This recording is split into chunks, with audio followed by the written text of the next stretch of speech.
I didn't want to like her. After all, she's not like me. She's black. And I'm white. I didn't have any friends like her. None of my friends had friends like her. We had our style, and they had theirs. We don't mix. It's not like we purposely avoided them or anything. It just worked out best that way. Or at least, that's what I used to think. I didn't want to grow to appreciate the way she challenged me on my views of life, music, religion, and culture. I used to think the way I was brought up, believing stereotypes about others, was fine until she opened my eyes. I hadn't planned to notice the way she loved her family, how connected they were. I wish mine were as tight as hers. I couldn't have predicted that I would end up admiring her culture, how I adore the colours and vibrancy. There is no way we had anything in common. Or at least, that's what I said at first. Then I found out that she was a lot like me. She laughs, she smiles, she sings, she lives life. Just like me. No, I hadn't planned to like her. But as it turns out, I did. Separately, she and I were single notes. But played together, we strike a beautiful chord. So I totally concur that diversity in the human family should be the cause of love and harmony, as it is in music, where many different notes blend together to make the beautiful chord. There are many different voices that echo the writing of the Baha'i faith. Maya Angelou relates to tapestry when she says, "We should all know that diversity makes for a rich tapestry. And we must understand that each thread in this tapestry is equal in value, no matter what the colour." And George Bush relates to stars when he says, "We are a nation of communities, a brilliant diversity spread like stars, like 1,000 points of light in a broad and peaceful sky." So the underlying message is that we need to help and learn from one another, peacefully coexist and magnify each other's assets. Diversity increases our quality of life. Where would we be without the acupuncture used in everyday lives from the Chinese? The kaisan, the art of continuous improvement, from the Japanese? The spicy burritos from Mexico? The haunting music played by the Aboriginal didgeridoo? Or the art incorporated into our All Blacks' traditional haka? Our lives would be poorer but for this diversity. Not for me, the ignorance, the prejudice against colours and races, ethnicity and culture, the hurt and the pain that it causes. For me, our future lies in celebrating and embracing diversity.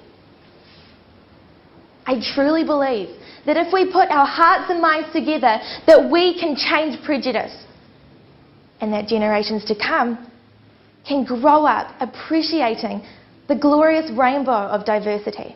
Ultimately, human beings are all the same. We each have a functioning heart that pumps our blood the same way. We each have working livers that cleanse our system the same way. Although today I must say I am finding that debatable. And we all have beautiful smiles. So whilst our inner core is identical, race and culture explodes our environment to create a fabulous diversity. So, let's celebrate it every day. I began to question myself. What could I do? How could I help improve race relations within New Zealand? After all, it takes one person to make a difference. That person could be me. That person could be you. That person could in fact be all of us. By learning about different cultures, we can begin to understand how amazing they are. When we know about their culture, we can celebrate it and enjoy it with them. Let's take an interest in people that are unlike us. Let's become more involved. More and more activities have been run throughout New Zealand to help demonstrate the diversity amongst us. Whether it be the range of food in our food halls, the different types of stalls in our markets, or ethnic group festivals. These all show the impact diversity has had on New Zealand. If we were to compromise in our attitudes of others, the effect would be staggering. We need to look for opportunities to support one another. We need to look for opportunities to begin to understand. We should encourage debates and discussions between diverse cultures to help promote tolerance and cultivate an appreciation for them. We can begin with ourselves. We each have a circle of influence. And, leading by example, we can expand that circle and influence more people in a positive way. To promote a safe environment within New Zealand, we need to have open hearts and open minds. We need to work together, sharing goals and dreams. It's high time we abandon the stereotypes that we were brought up with. We need to re-examine the diversity amongst us from a viewpoint of understanding. So I challenge you, take a stand. Don't tolerate racist jokes or jabs. Don't put up with condescending behaviour or attitudes. Make sure that your attitude is genuinely loving, not patronising. Take a look at your own life.